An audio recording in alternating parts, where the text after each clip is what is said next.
Good morning. देखिए, जैसा कि मैं आपको बता चुका हूं कि एक जो सेशन है हमने पिछले संडे को मतलब लास्ट क्लास को लगा लिया था इसी पर आधारित, जिसमें हमने 2023 के लगभग एग्जाम्स को कवर किया था, जिसमें अपने 2023 के जितने भी होमोनिम्स जो कि सीजीएल में, सीएचएसएल में, एमटीएस जैसे एग्जाम्स में बार बार आने वाले। देखिए, सबसे पहला सवाल है क्या होमोनिम्स आते हैं। तो ये सवाल पूछना, ये श्योरिटी के साथ में कह सकता हूं कि ये सवाल बनता ही है, तो इसको छोड़ना या फिर नहीं आना या फिर इसके लिए मान के चलिए प्रैक्टिस ना करना, तो ये हमारी गलतफहमी होगी या फिर एक प्रकार से लापरवाही होगी। क्योंकि जब क्वेश्चन बार बार बन रहा है तो हमें उस चीज को सबसे पहले कर लेना चाहिए। देखो, होता क्या है कि ये जो होमोनिम्स वाला पार्ट होता है इतना हार्ड नहीं होता, आप कर सकते हैं। पर दिक्कत कहां आती है, जब चार ऑप्शंस आते हैं और उसी के सिमिलर जो ऑप्शंस होते हैं वहां देख करके ज्यादातर स्टूडेंट्स क्या हो जाते हैं, कंफ्यूज हो जाते हैं। जैसा कि मैं भी क्वेश्चंस दिखाऊंगा उसमें आप भी करेंगे तो आपको फील होगा कि यार थोड़ा थोड़ा कॉम्प्लिकेटेड है। आने में तो आप कम से कम एक या दो ऑप्शंस को तो आप लोग देख करके भी समझ जाओगे कि चलो ये तो मुझे आता है, लेकिन जो बाकी के दो ऑप्शन या तीन ऑप्शन होते हैं वो थोड़े कॉम्प्लिकेटेड होते हैं हमारे लिए।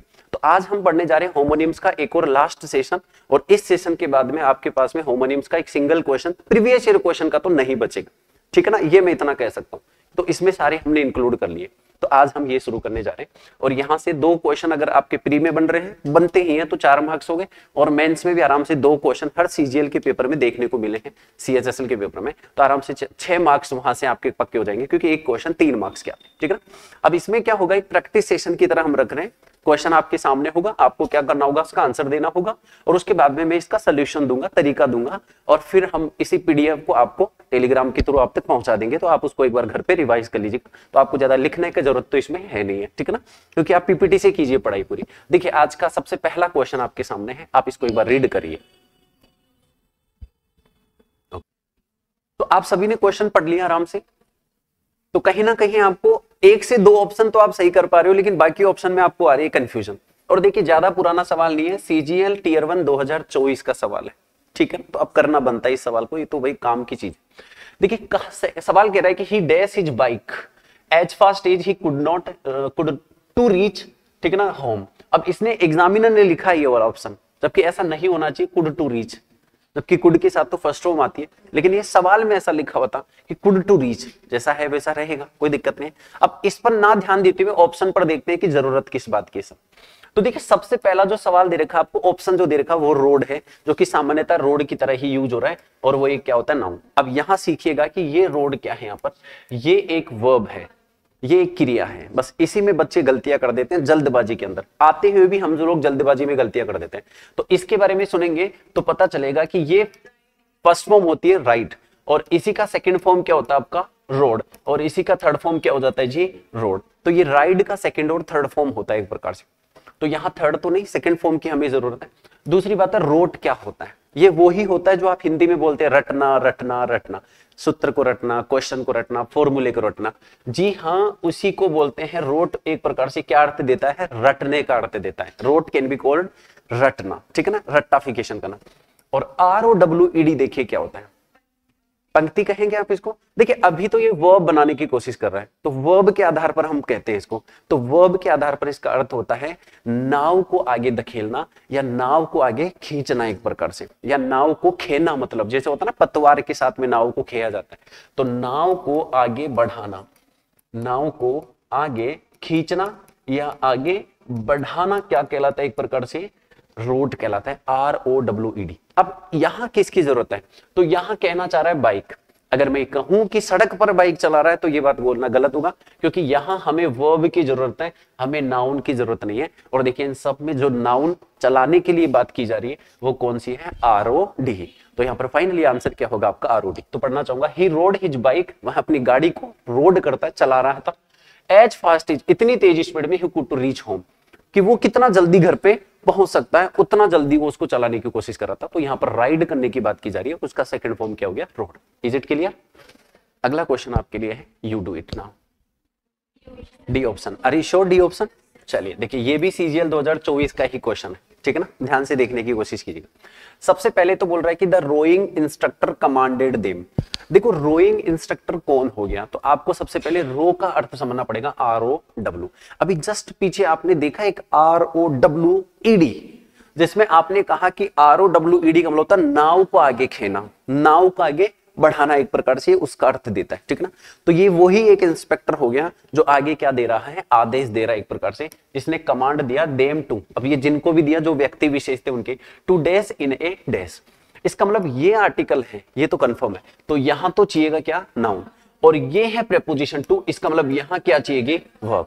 अब ये कितना आसान क्वेश्चन देखिए, देखने से पता चल रहा है, क्योंकि सीक्वेंस को यहां बताने की कोशिश कर रहा, तो ये क्या बता रहा है आपको, नाउन, और यहां से देखोगे तो ये किसको बता रहा है, वर्ब को बताने की कोशिश कर रहा है, और हमें चाहिए भी क्या, वर्ब। अब देखिए ऐसा कोई ऑप्शन जिसमें ए और सी आपको ऑप्शन दे रखा हो, डेफिनेट, क्योंकि यहां जरूरत किस हिसाब से चल रही है, ये मैंने नहीं लिखा है कि आप ये सोच रहे हो वर्ब मैंने लिखा आपको इजी बनाने के लिए सीक्वेंस, जी नहीं, एसएससी ने क्वेश्चन में लिखा था ये, तो ये कंफर्ट दे दिया अपने को कि ये लो साहब, आप बिना देखो बिना हार्डवर्क के भी क्वेश्चन कर सकते हो, लेकिन जिसका पार्ट्स ऑफ स्पीच अच्छा है, अगर शब्दों को लगाने का अगर तरीका अच्छा है, तो वो आराम से इसको कर सकता है, समझ रहे हैं आप लोग। तो इसका मतलब फाइनली यहां पर क्या हो गया, आपका आंसर क्या हो जाएगा, ए और सी।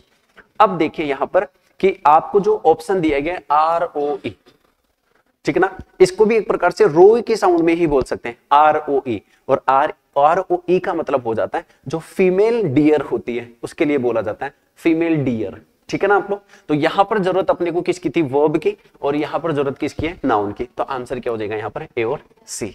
आ जाओ अगला क्वेश्चन, सवाल सोल्व कीजिए।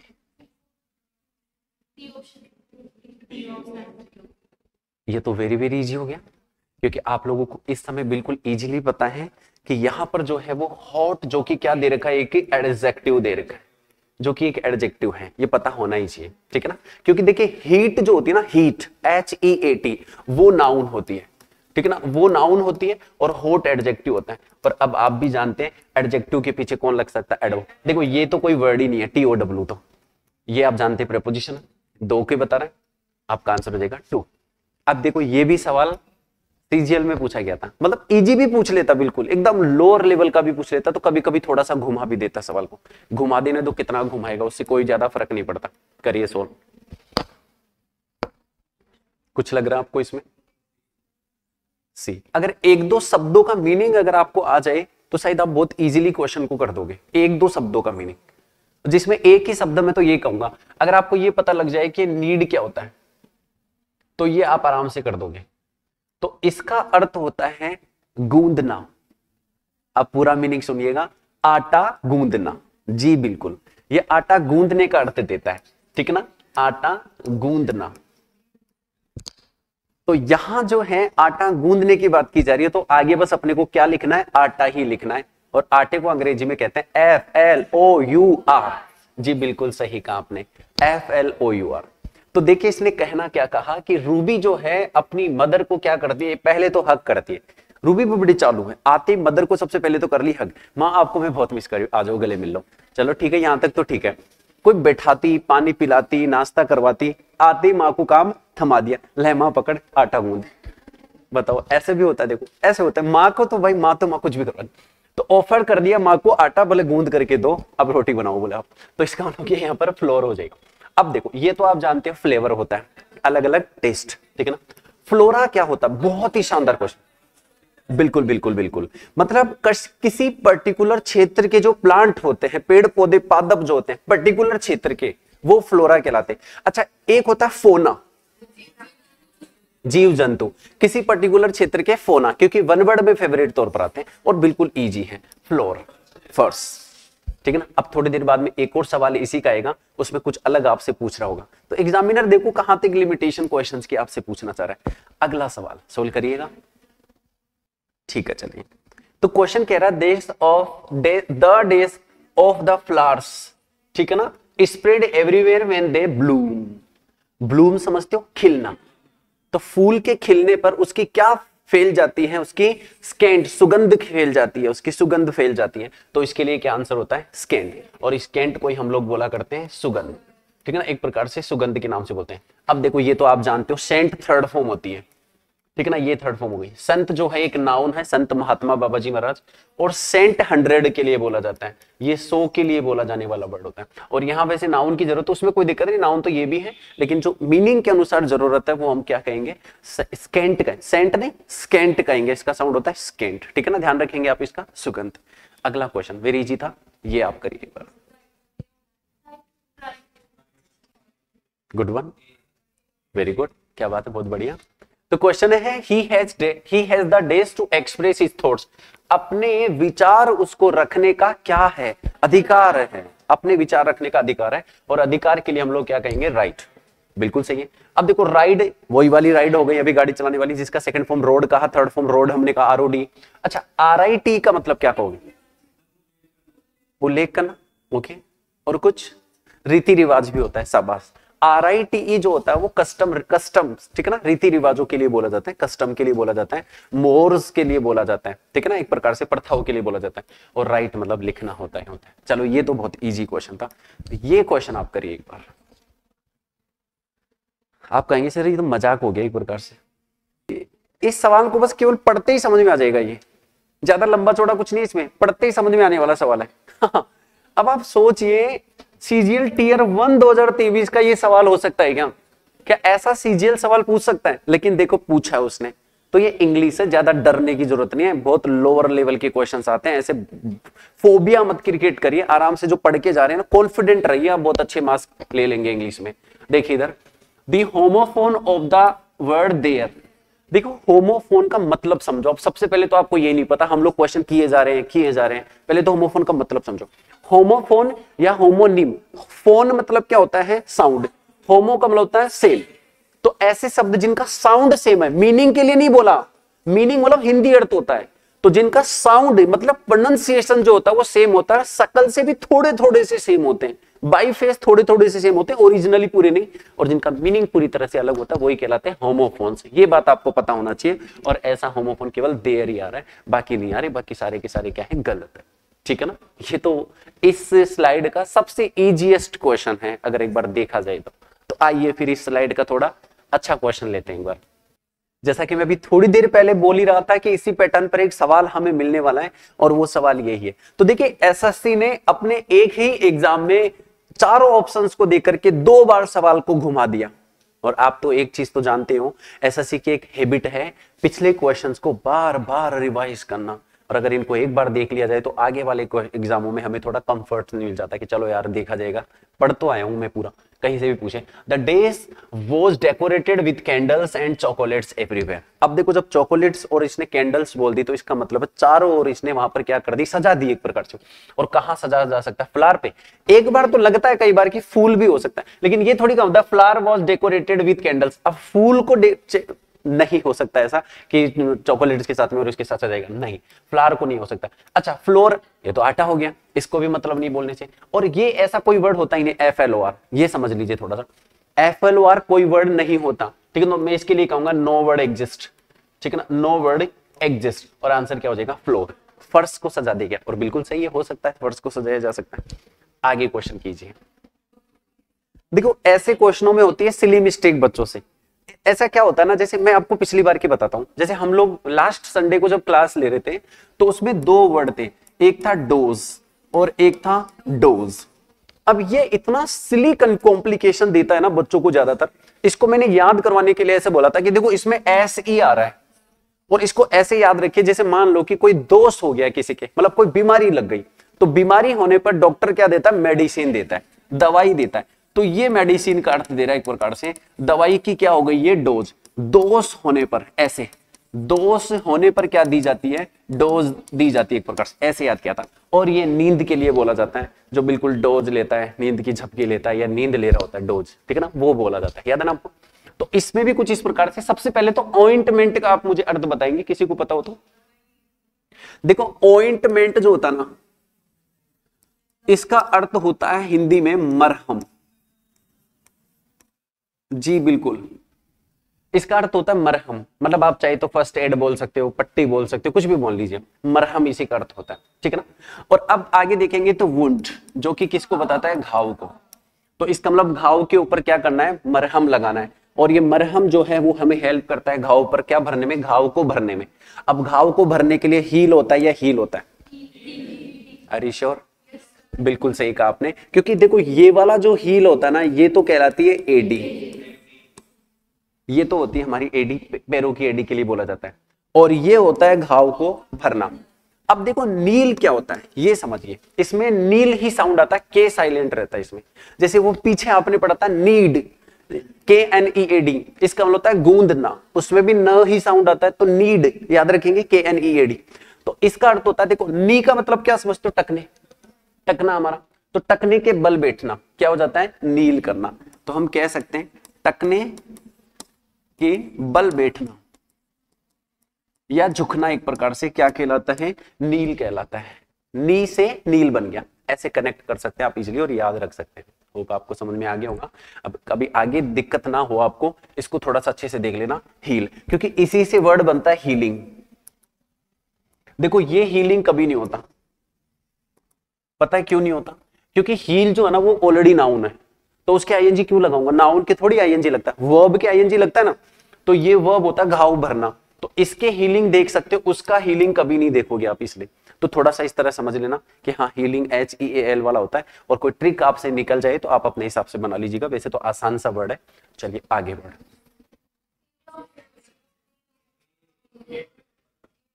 पक्का श्योर, चलिए तो आप कहना चाह रहे हैं कि इसमें क्या हो जाएगा, ए हो जाएगा, just a minute, just a minute, यही सवाल है।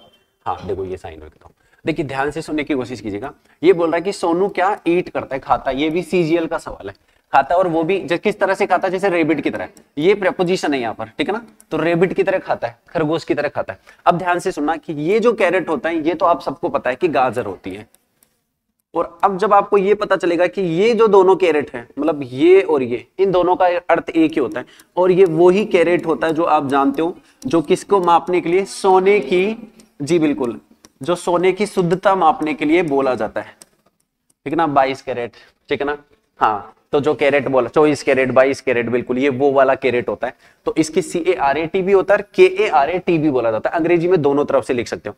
और ये जो कैरेट होता है, ध्यान से सुनिएगा, अभी मैं इनको ऐसे कर देता हूं जिससे कि हमें ये जगह मिल जाएगी, ठीक है ना, इन दोनों के लिए हो गया। और ये जो कैरेट होता है, इसका एक चिन्ह होता है, ये वाला, इसको कैरेट का चिन्ह बोलते हैं। देखिए फिर से सुनिएगा, ये वाला जो चिन्ह होता है आपका, जैसे इधर से बोलोगे तो आप लोग बोल देते हो इसको ग्रेटर देन, इधर से सॉरी लेस देन, और ये ग्रेटर देन, ठीक है ना, ये लेस देन, ये ग्रेटर देन, तो ये जो साइन होगा ऊपर से जब ये बनता है तो इसको क्या बोलते हैं हम लोग, कैरेट।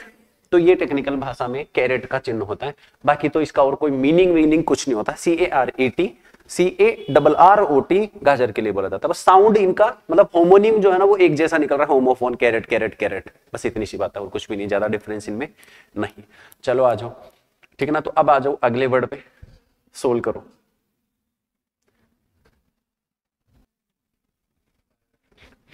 बड़ा अच्छा खासा क्वेश्चन है और किया जा सकता है इजीली।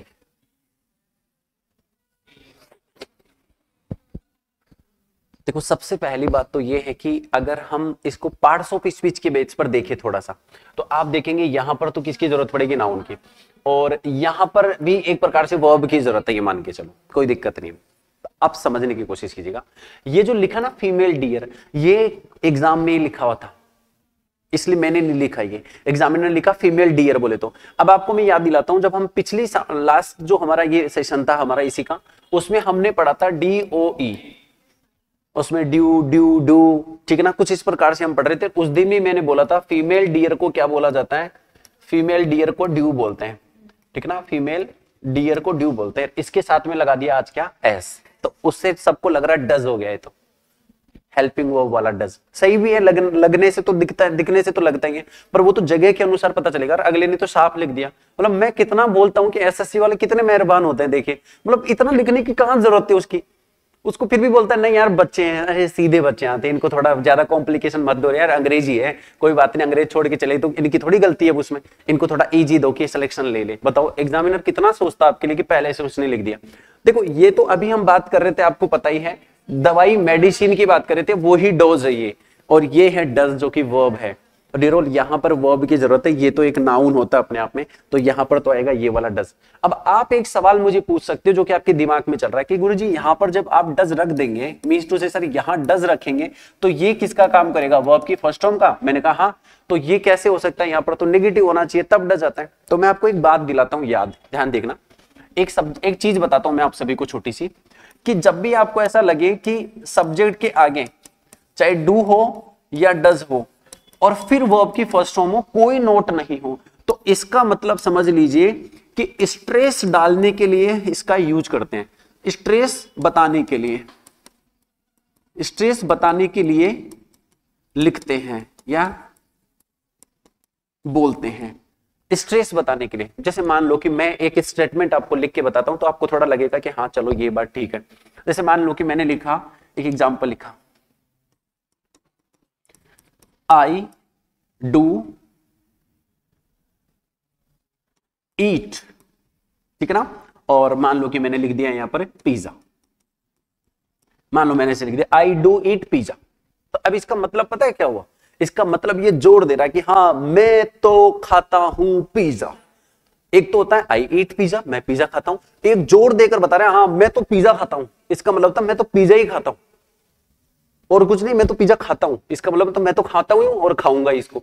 तो ये जोड़ देने के लिए हम ज्यादातर यूज करते हैं आई डू ईट, मतलब do does plus direct verb की फर्स्ट फॉर्म।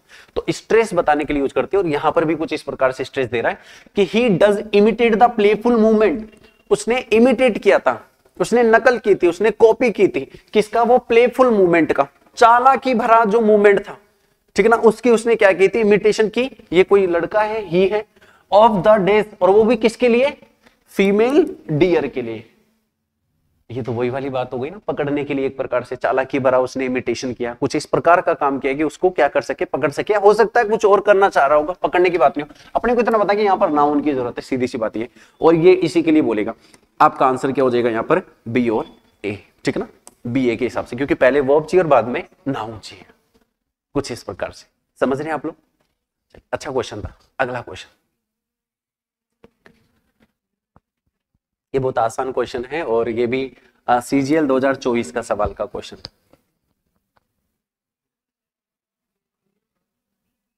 चलिए लेट मी सू, देखिए क्वेश्चन जो है कहना चाह रहा है कि is a red coloured root vegetable, root समझ गया आप, जड़ जिसमें होती है, और वेजिटेबल इसने बता दिया आपको स्पेशली। तो इसका मतलब है कि कहीं ना कहीं ये जो आप बताना चाह रहे हो ये एक सब्जेक्ट कॉम्प्लीमेंट का काम कर रहा है, तो इसका सब्जेक्ट जो होगा उस जैसा ही होगा, मतलब कोई वेजिटेबल का नाम हमें यहाँ पर लिखना है, सीधी बात है। और यहाँ पर वेजिटेबल का नाम एक ही है, आप तो जानते हैं बीट रूट, जिसको हम कहते हैं चुकंदर, ठीक है ना जी बिल्कुल। और बीट का मतलब ही क्या होता है, चुकंदर, ठीक है ना, चुकंदर बोलते हैं इसको, कई बार हम चकुंदर भी बोल देते हैं, पर सही मायने में उसको चुकंदर ही बोला जाता है जी बिल्कुल। और रेड होता है, बिल्कुल सही बात है, ब्लड की तरह इसमें रेड होता है, सब जानते हैं हम लोग। अब देखिए बीड के बारे में समझिए, क्योंकि ये आपको पता है किसी को, मैं बता देता हूं। ये पता है, ये जो मोती होते हैं ना, मोती जिनके अंदर छेद होता है, जिनको हम माला में पिरो सकते हैं, उन मोतियों को क्या कहते हैं, बीड कहते हैं। ऐसे मोती जिनमें छेद होते हैं और जिनको एक माला में धागे में क्या किया जा सकता है, पिरो सकता है। तो मनके जिनको हम कह सकते हैं, मोती भी हम जिनको कह सकते हैं, तो मोती, सॉरी, मोती या मनके की माला, मनके कहते हैं, मनके बोला करते हैं एक प्रकार से, बड़ा प्यारा वर्ड होता है मनके, ठीक है ना, ऐसे मतलब इनके लिए जो वर्ड पर्टिकुलर यूज किया जाता है वो मनके होता है। बिट आप जानते हैं, बिट को आप कैसे भी यूज कर लो, कंप्यूटर की भाषा में बिट बोल लो, वैसे बिट बोल लो, छोटा सा भाग हिस्सा, ठीक है ना, बिट। और अगर आप बीट की बात करते हैं तो ये वही बीट है, India beat Pakistan, India beat Australia, हरा देना या फिर पीट देना भी होता है एक प्रकार से, ठीक है ना। तो आप इसको दोनों सेंस से कह सकते हैं, हराना या पिटाई कर देना, किसी की कुटाई कर देना, धुलाई कर देना भी क्या कहलाता है, एक प्रकार से बीट कहलाता है जी बिल्कुल। तो यहां पर फाइनली आंसर क्या हो जाएगा, बीट बेटर है। चलो आगे आ जाओ, अगला क्वेश्चन जी।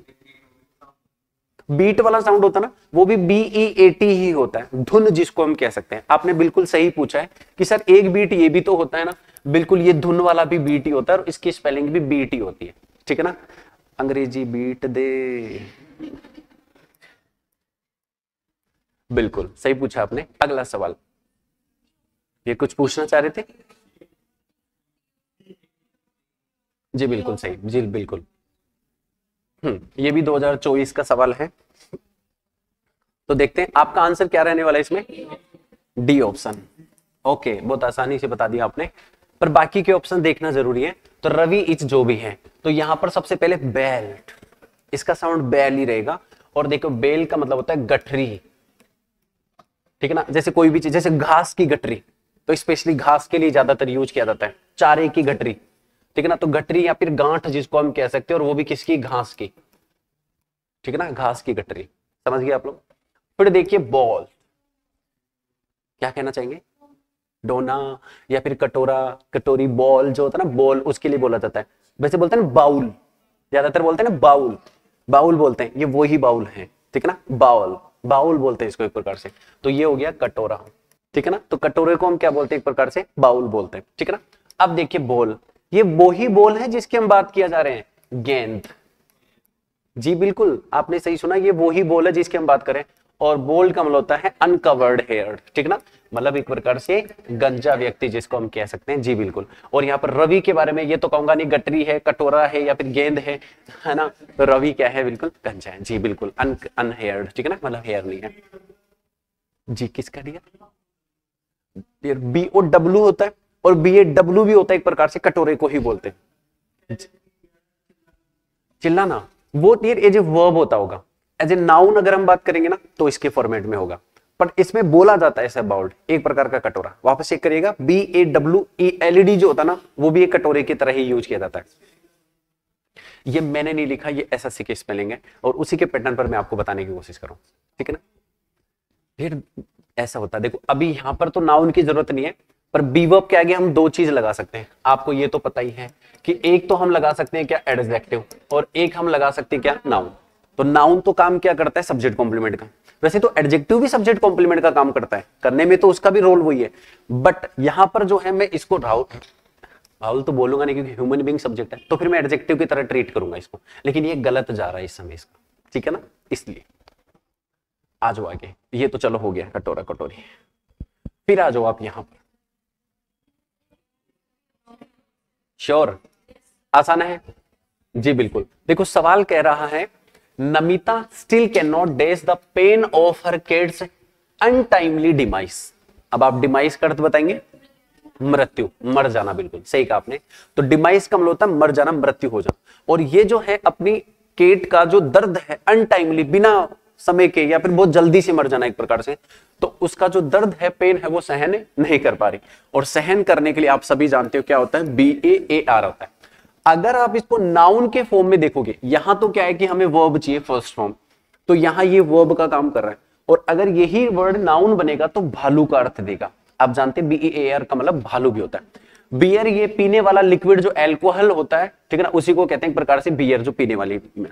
और बेयर के लिए बोलते हैं अनकवर्ड, अनकवर्ड, ठीक है ना। तो अनकवर्ड के लिए हम कह सकते हैं बेयर। और बायर अर्थ के लिए बोला जाता है, ठीक है ना। ये हम लास्ट में भी पढ़ चुके हैं। और देखिए पिछली जो क्लास में हमने पढ़ा था वो भी बिल्कुल SSC के क्वेश्चन से था और ये भी SSC के क्वेश्चन में था। इसका मतलब एक फायदा हो रहा है कि जो पिछली क्लास में पढ़ा था वो भी SSC में, और सेम ही ऑप्शन थे, सवाल अलग था, मतलब ऑप्शंस वापस आया, इसका मतलब रिपीटेशन हुआ नहीं हुआ, बिल्कुल। तो यही समझिए रिपीटेशन होता है।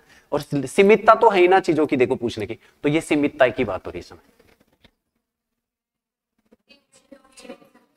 श्योर, मैं आपको फिर याद दिला दूं कि ये वापस से आपको फिर से सेम क्वेश्चन पूछा गया है। क्वेश्चन सेम नहीं है, नो, ऑप्शन सेम है।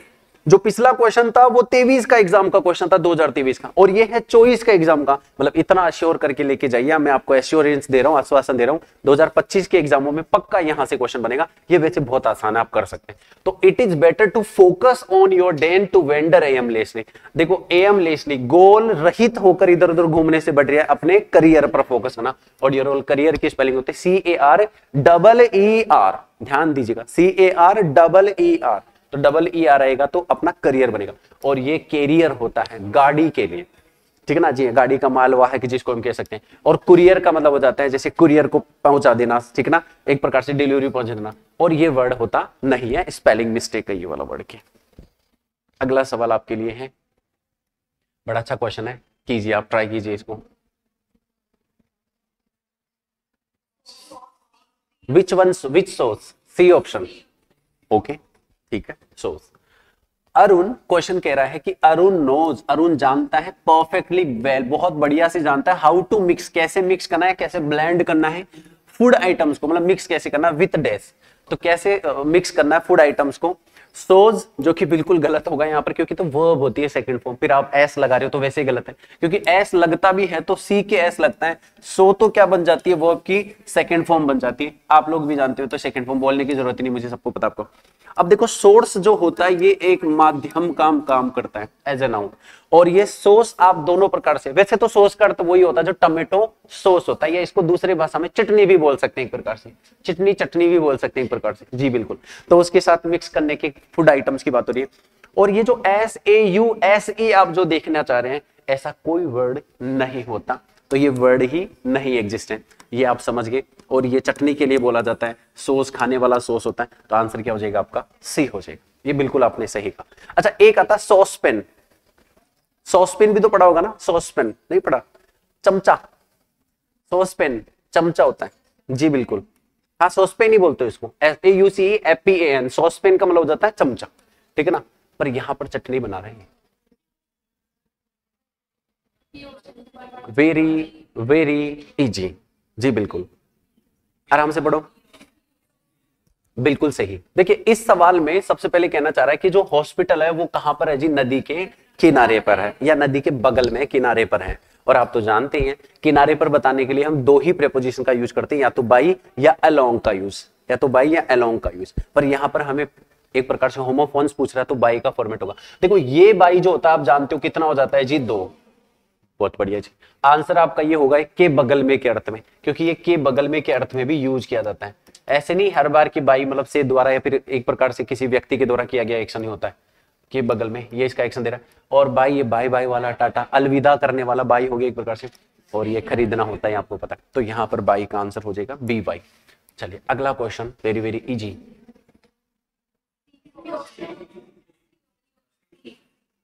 ओके ठीक है, और देखो इसको पढ़ने का एक और फायदा है कि आपका प्रेपोजिशन का क्वेश्चन भी एक प्रकार से क्लियर होगा, क्योंकि इसको मैंने मेनी टाइम्स देखा हुआ है। अच्छा, इसके दोनों फायदे बताता हूं आपको, इसके 3 सवाल बताता हूं, दोनों 3 सवाल बताऊंगा। सबसे पहला सवाल तो देखो, आपका आंसर चलो ये है, मैं मान लिया, तो सबसे पहले इसका अर्थ हो गया उत्तराधिकारी, ठीक है, इसका सबसे पहला अर्थ उत्तराधिकारी। अब जब ये सवाल आर्टिकल ओरिएंटेड आता है तो आपको ध्यान रखना है कि इसके साथ में कौन सा प्रेपोजिशन लगाते हैं, एन, पहली बात तो ये। दूसरा, इसी सवाल का दूसरा, इसी एयर का जो इसका साउंड सुनिए, क्या है, एयर, हेयर नहीं, एयर, एयर, ठीक है ना। अच्छा, दूसरी बात, इसका जो दूसरा सवाल बनता है वो प्रेपोजिशन ओरिएंटेड बनता है, वो कौन सा होता है, टू, फिक्स, इसके साथ में हमेशा टू लगता है, ये बात आप बिल्कुल ध्यान रख लेना। और जैसे आगे हमेशा थ्रोन लगाया जाता है सिंहासन के अर्थ में, ठीक है ना, और ये उत्तराधिकारी होता है। तो प्रिंस जो है is the heir to the throne, अब उत्तराधिकारी है राजगद्दी का, राजवंश का जो भी है सिंहासन। अब यहां देखो एरे क्या होता है, ERE, इसका मतलब होता है पूर्व या पहले का। जैसे मान लो कोई भी चीज जो पहले की थी या पहले से जो मुलाकात करती है, पहले को जो बिलोंग करे, तो पूर्व या पहले का, इसका अर्थ होता है पूर्व या पहले का, ठीक है। दूसरा वर्ड होता है एयर, जो कि आप जानते हैं हवा के लिए यूज किया जाता है। और तीसरा होता है ERR, बिल्कुल जो आप सोच रहे हैं वो ही है इसमें। तो ERR जो बताता है वो किसको बताता है, एरर को बताता है, गलती को बताता है। और ERR एक नाउन होता है, याद रखना, ठीक है ना, ERR एक नाउन की तरह यूज होता है। यहां पर भी चाहिए तो नाउन, लेकिन मीनिंग के अनुसार देखो हमें चाहिएगा ओनली HER, जी। एरा होता है ERA, एरा की जो स्पेलिंग होती है वो ERA होती है, और एरा का मतलब होता है युग एक प्रकार से, जिसको हम ईयन भी बोल सकते हैं, ठीक है ना, स्पेलिंग में ईयन जो भी क्या होता है, युग होता है, ठीक है ना। अगला क्वेश्चन आ रहे हैं, और ये भी बहुत ही ज्यादा आसान है, देखते हैं D option. Okay, sure D. देखिए कैसे हो रहा है, तो ये थोड़े सदमे में हो रहे कि सर मैं तो कर ही नहीं पा रही हूँ, ऐसा क्या हो रहा है, ठीक है ना। तो इसका थोड़ा सा क्या होता है कि अभी एक्सपीरियंस होना चाहिए, अभी आप फ्रेशर बच्चे हैं, थोड़ा आपको टाइम लगेगा, है ना, तो ऐसे कॉन्शियस भी मत करिए। सबसे बड़ी बात पता है क्या होती है, सबसे बड़ी बात तो ये होती है कि आप यहां तक आ गए, ठीक है ना, वो भी संडे को, और फिर उसके बाद में स्टेबल होकर के और आप पढ़ रहे हो, ठीक है ना। इतना टाइम देना भी बहुत बड़ी बात है, क्योंकि अब ये मान के चलिए आप सीख करके जाएंगे, आप खो के नहीं जाएंगे। ऐसा हो सकता है कि आप यहाँ कुछ खो के जा सकते हैं, पॉसिबल ही नहीं, आप सीख करके जाएंगे और ले करके जाएंगे, खो के नहीं जाएंगे। और खो करके जाएंगे ना तो पता है क्या है, एक बुरी आदत खो करके जाएंगे, हो सकता है कई चीजें आज आपको टीचर ने, सर ने बोली यहां से सीखोगे, तो आपको ऐसा लगेगा आज पता है क्या सीख के जाओगे, आप क्या खो के जाओगे, जो रूटीन बिगाड़ रखा आप उसको खो करके जाओगे, और सीख करके क्या जाओगे कि वापस रूटीन को कैसे मेंटेन रखना है। आप चाहे रख रहे होंगे पहले से भी, लेकिन फिर एक आपके अंदर आग, जब एग्जाम देके निकलता है ना कोई बच्चा, एग्जाम वास्तव में अगर मन से एग्जाम दिया तो उसको अंदर से अपने आप फील होता है कि यार मैं अब जाकर के पढ़ूंगा सीरियसली, क्योंकि मेरे जो कम क्वेश्चन हुए हैं इसी वजह से हुए थे कि मेरी ये कमी है, मेरी ये कमी है, मेरी वो कमी है, तो इन कमियों को दूर करूंगा, अब जाकर के पक्की बात है कि अब तो पढ़ूंगा। तो एक अलग सा जुनून आता है उसके अंदर एग्जाम से, सेंटर से बाहर निकलते कि अगली बार जब देखूंगा ना, एग्जाम में बैठूंगा ना, तो अब की बार पूरे बेस्ट देकर के आऊंगा मेरा, और पूरा बेस्ट लेकर के आऊंगा जो सीख के आऊंगा उसमें से, ठीक ना। ये चीजें होती भी है वास्तव में। दीज पीपुल आर आर्टिस्ट, तो ये पीपल क्या है, आर्टिस्ट है। स्किल्स आर एक्सट्राऑर्डिनरी, मतलब ये पीपल आर्टिस्ट और इनकी जो स्किल्स है इसी की बात हो रही है। तो यहाँ पर हमें जरूरत किसकी पी है, देखो ये फुल स्टॉप समझ रहे हो कि आप ये क्लोज को पूरा कर दिया और यहाँ से एक नया क्लोज चालू हो रहा है, तो इसका मतलब ये यहाँ पर क्या है, नाउन है, सब्जेक्ट है, इसी के अनुसार वर्ब है, तो इसके पीछे ऑब्वियस सी बात हमें क्या चाहिए, पीए चाहिए। अब आप देयर तो बोलने से मतलब क्या है, क्योंकि देयर अब कैसे समझोगे, देयर के बाद में तो आप भी जानते हो कि देखो क्या आता है, एक वर्ब आती है और वर्ब के बाद में क्या आता है, इसका नाउन आता है, सब्जेक्ट आता है कहने का मतलब, और उसी के अनुसार वो बात है। अब यहाँ तो पहले ही नाउन बैठा हो तो इसका मतलब नहीं, और इसका क्या करेंगे लेकर के, स्किल्स के लिए दे आर, फिर स्किल्स आर, ठीक है ना, और ये दे और स्किल्स, ये क्या मतलब ही नहीं है इसका, तो देयर हो जाए, और देयर बोलना भी सही, क्योंकि पीपल पीछे नाउन है तो उसी का पॉजिटिव एडजेक्टिव हमें लेना पड़ेगा। अच्छी बात है जी। अगला सवाल देखिए, बस कुछ सवाल हो रहा है।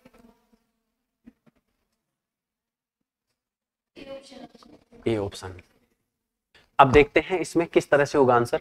देखिए सबसे पहले there was no one, there is no one, कोई नहीं है, a dash a few of my friends, there was no one dash of a few of my friends. अब देखिए सबसे पहले तो एक्सेप्ट की बात कर लेते हैं, तो ये एक प्रेपोजिशन होता है, ठीक है ना, और इसका अर्थ होता है के अलावा या के सिवाय, के सिवाय या को छोड़कर, एक प्रकार से के सिवाय या के अलावा का अर्थ देता है। कहने का मतलब ये एक प्रकार से माइनस देता है, माइनस करता है, हटाता है, दूसरों को चेंज करता है, एक को हटाता है, एक को चॉइस में लेता है। ये हम प्रेपोजिशन टॉपिक में पढ़ा करते हैं।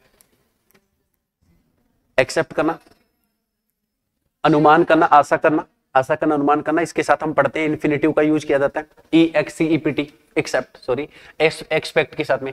और एक्सेप्ट जो शब्द है जी बिल्कुल, भाग और अंश जिसको हम कह सकते हैं, ये आपने बिल्कुल सही कहा, क्योंकि सिनोनिम में हम इसको पढ़ा करते हैं, ये कोई भी भाग या अंश हिस्से को कहा करते हैं, ठीक है ना, अंश या भाग या हिस्सा जिसको हम कह सकते हैं एक्सेप्ट। तो यहाँ पर देखिए वर्ब की तो जरूरत है नहीं, there was no one dash a few, क्योंकि यहाँ पर ऑलरेडी जो है वो एक क्या दे रखा है, एक नाउन है, और यहाँ पर भी ये क्या है, एक प्रोनाउन है। तो अब इन दोनों में बैलेंस करना है कि आगे नाउन प्रोनाउन किस बेस पर आ सकता है, तो डेफिनेटली वो किसके बेस पर आ सकता है, एक्सेप्ट के आधार पर, क्योंकि इसका अर्थ ही यही मांग रहा है यहाँ पर, जरूरत ही है। There was no one except a few of my friends, कोई नहीं था किसके अलावा, मेरे दोस्त के अलावा, कुछ मेरे दोस्त ही थे, बाकी और कोई वहां नहीं था जो मेरे पास मेरे लिए था या सहायता करने के लिए रेडी था। देखो अच्छा क्वेश्चन है ये भी, SSC CHSL का सवाल है ये।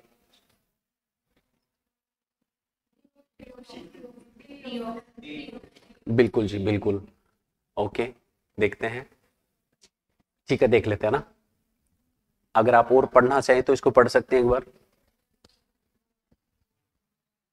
ओके चलिए लेट मी डू। देखिए her father dash her to opt for chemistry, opt का मतलब होता है एक प्रकार से चॉइस लेना, ऑप्ट मतलब ऑप्शन लेना, ऑप्ट मतलब चुनना, तो यहां पर ऑप्ट का अर्थ क्या होता है, चुनना।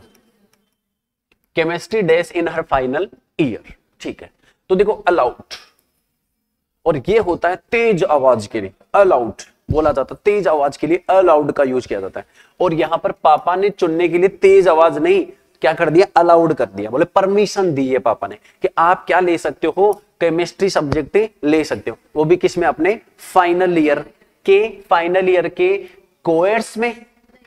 ओए होए होए, ये तो क्या होता है, खुरदरा, ठीक है ना, जिसको हम कह सकते हैं रफ, ठीक है ना, सही जा रहे हैं, या ग्रफ, या जिसको ग्रफ भी कह सकते हैं, हम लोग पढ़ चुके हैं इसको, ग्रफ, रफ और कोर्स। तो फाइनल ईयर का कोर्स होता है, खुरदरा नहीं होता, और ऐसा कोर्स ये है। और यहां पर देखिए, और इन दोनों में अर्थ देखिए, COAR ऐसी सेम मीनिंग है, तो आपका आंसर क्या हो जाएगा, डी ऑप्शन, बिल्कुल सही। तो ये भी आपके CHSL 2024 का सवाल है। और अब हम कुछ MTS के सवाल भी लेंगे 2-3, पहले एक CHSL का सवाल और है।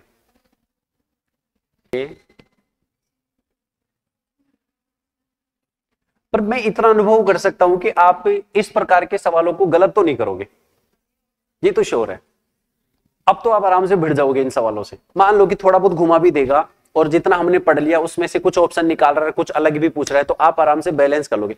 पता है एक चीज की मैं आपको फाइनल बात बताता हूं, फिर ध्यान रखना, ऐसे सवालों को करने के लिए आपकी क्या स्किल्स अच्छी होनी चाहिए, आपके सेंटेंस को पढ़ने और अंडरस्टैंडिंग की, पढ़ने की तो छोड़ो, अंडरस्टैंडिंग की स्किल्स अच्छी होनी चाहिए, मतलब आपको उसका मीनिंग समझ में आना चाहिए। क्योंकि ये सवाल कोई सिनोनिम्स के नहीं है, एंटोनिम्स के नहीं है कि वर्ड देखते हैं आंसर करना है, इनमें तो आपको सेंटेंस का मीनिंग आना ही आना चाहिए। तो ये कंपलसरी है जी। इसके लिए तो ये बेस्ट प्रैक्टिस है कि हम डेली कर रहे हैं और आप डेली वो क्लॉट टेस्ट कर रहे हो, तो क्लॉट टेस्ट से भी अच्छे अपने आप ही मीनिंग हो जाती है, क्योंकि क्लॉट टेस्ट करोगे तो मीनिंग करना पड़ेगा, ऑब्वियस सी बात है, उसके बिना तो कर भी नहीं सकते। तो मैं तो बार बार बोलता हूँ क्लॉट टेस्ट जितने हो सकते हैं 100 के 100 कर दो एग्जाम्पल, और उससे कि आपकी स्किल्स बढ़ जाएगी, ठीक है ना। तो आई डेस दैट, यहां देखो सीधी बात है वर्ब चाहिए, क्योंकि ये जो आप देख रहे हो ना दैट, ये क्या है, कंजंक्शन है, और दूसरी बात है कि यहां वर्ब चाहिए। अब देखो इसको देखो, ये क्या है, और ये है कलेक्टिव नाउन। जी बिल्कुल, ये कलेक्टिव नाउन होता है और इसका अर्थ होता है झुंड, ठीक है ना। जैसे केटल का झुंड हो गया, एनिमल्स का, जैसे मान लो एलिफेंट्स का हो गया, तो ये उन बफेलोज का झुंड हो गया, उनके लिए बोला जाता है। तो ये तो एक कलेक्टिव नाउन है, सबको ही पता है आपको कि ये कलेक्टिव नाउन है एक प्रकार से, और जिसका अर्थ क्या हो जाता है, झुंड हो जाता है। बिल्कुल सही कहा आपने। देखिए ये होता है ये वर्ब यहां पर सुनना। और अगर मैं इसकी और इसकी बात करता हूं तो सीलिंग ये कौन सा वाला हो गया, छत वाला सीलिंग हो गया, और ये सीलिंग होता है मुद्रण। तो ये कोई छत का अधिकारी नहीं होगा, मुद्रण अधिकारी जरूर हो सकता है, प्रिंटिंग ऑफिसर जिसको हम कह सकते हैं, मुद्रण अधिकारी हुआ करते हैं, जैसे अकाउंट ऑफिसर होते हैं वैसे प्रिंटिंग ऑफिसर मतलब कहने का मुद्रण अधिकारी होता है, जो इनको देख रेख करता है सारा मुद्रण का, सील बनाने का, सील देखने का, चेक करने का एक प्रकार से। तो यहाँ वर्ब की बात हो रही है, तो ये भी कलेक्टिव नाउन है, ये भी कलेक्टिव नाउन है, ये वर्ब है लेकिन ये छतकार दे रहा है, ये हो नहीं सकता, तो फिर आंसर क्या हो जाएगा आपका ए। तो हम कह सकते हैं कि promoted to the post of desk officer. सवाल बड़ा प्यारा पूछा हुआ है, कुछ भी कहो आप।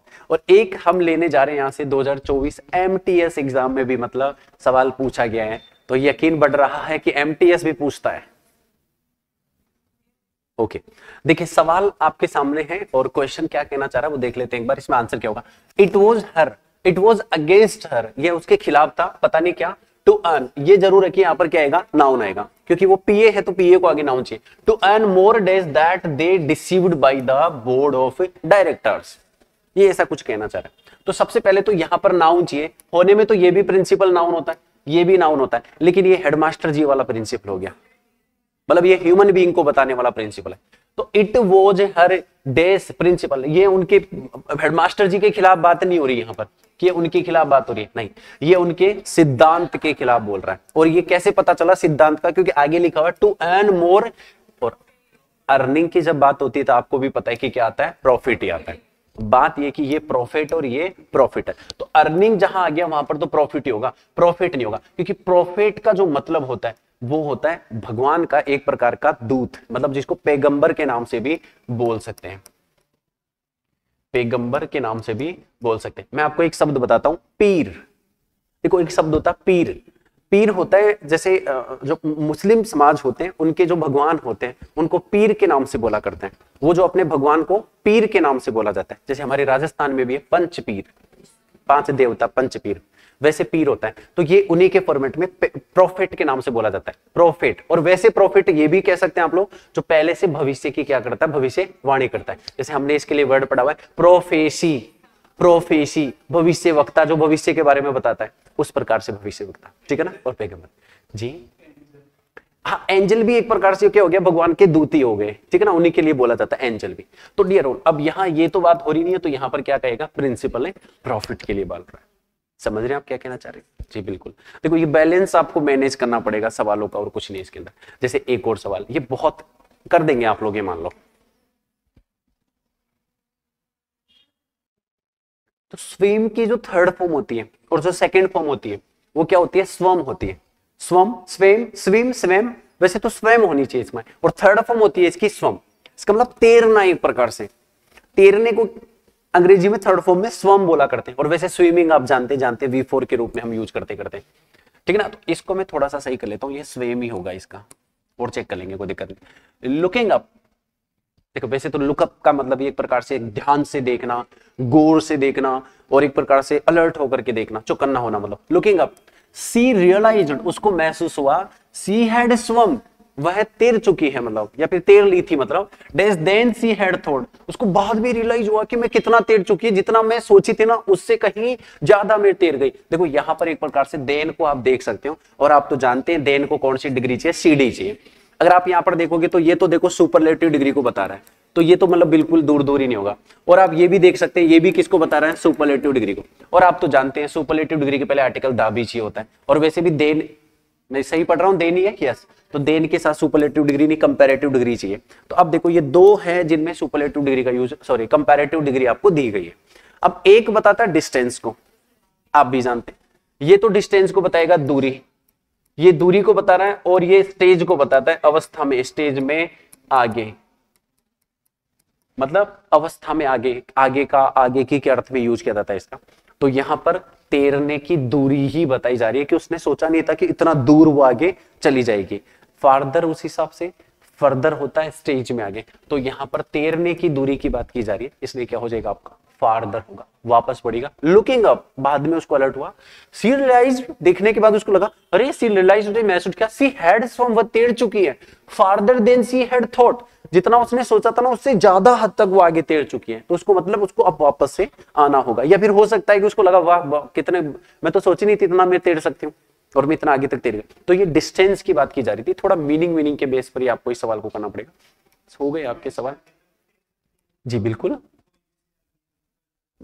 तैर सकती, पर यहाँ पॉइंट आपको दिया गया नहीं है कि भाई कोई पॉइंट की बात हो, लेकिन उसको ऐसा लगा कि हो सकता है उसने टारगेट लिया होगा कि मुझे इतना इतना मैं तैर सकती हूँ, तो उससे आगे भी तैर गई, पर उससे दिक्कत नहीं, अपने को डिस्टेंस मेंटेन हो रही है, डिस्टेंस की बात हो रही है, डिस्टेंस में हमें फार्दर दे रखा और बाकी कुछ नहीं है। चलिए 2 सवाल हो रहा है आपके लिए यहाँ पर। देन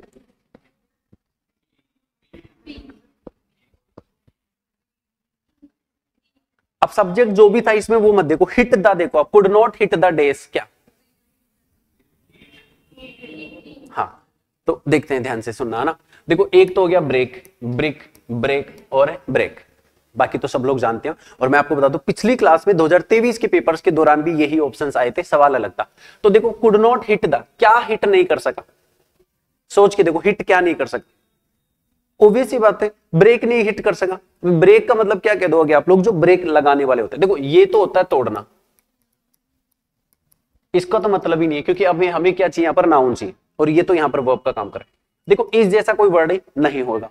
अब देखो ब्रिक ईट होती है, अब ये थोड़ी कहोगे कि वह हीट को नहीं हिट कर सका, क्यों हिट करना, ईट को करने की कहां जरूरत है, ब्रेक, BRAK ही, इसका मतलब होता है ब्रेक लगाना, तो ब्रेक को हिट ही नहीं कर सका, भूल गया, दिमाग में है, तो इसका आंसर क्या हो जाएगा, ब्रेक, BRAK, ब्रेक हिट नहीं कर सका, ब्रेक नहीं लगा सका। समझिए आप लोग। तो लास्ट सवाल,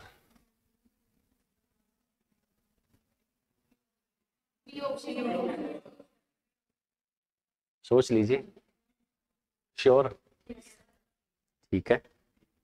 तो आप कहना चाह रहे हैं कि 77 में आंसर होगा बी। देखो इन सबका साउंड जो है ना, होमोफोन बिल्कुल सही है, एक ही है, रेन रेन रेन, एक लास्ट का है राइन, थोड़ा सा साउंड चेंज है, राइन। और आप सबसे पहले राइन से मिलिए कि राइन होता है क्या। ये राइन वही है जो आप हिस्ट्री में पढ़ा करते हैं, जिसका नाम है एक नदी। तो राइन एक नदी का नाम है, सुना तो होगा। भारत में तो नहीं बहती शायद, यूरोप में, हाँ विदेश कंट्रीज में बहती है राइन नदी, ठीक है ना, नील नदी, कुछ इस प्रकार से, है ना। सीन नदी, सीन भी शायद मुझे लग रहा है विश्व में लेवल पर ही बहती है ना जी, पेरिस में, क्या बात है, हाँ सही बात है अपने। तो ये ठीक है, जो भी है ये तो चलो आपका पार्ट एंड पार्सल, आप पढ़ते पढ़ते। तो ये राइन कोई दूसरा वर्ड नहीं है, वो ही है, नदी का ही एक नाम है, इसका अलग कुछ नहीं है। अब आ जाओ REIN क्या होता है, इसको कहते हैं घोड़े की लगाम। तो घोड़े की लगाम के लिए REIN को यूज किया जाता है, घोड़े की लगाम, ये REIN होता है। और REIGN जो होता है वो एक क्या होता है, साम्राज्य, शासन जिसको हम कह सकते हैं, ठीक है ना। ये वो ही रेन है जो पिछले सेशन में भी हम लोग कर ही रहे थे, बार बार इसका सवाल खूब बार किया है।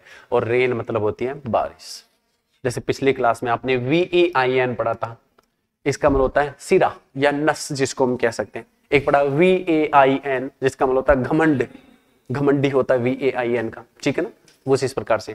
एक VAN आपने पढ़ा, तो उस तरह से। तो यहां पर कह रहा है during the days of the queen Victoria England made all round progress.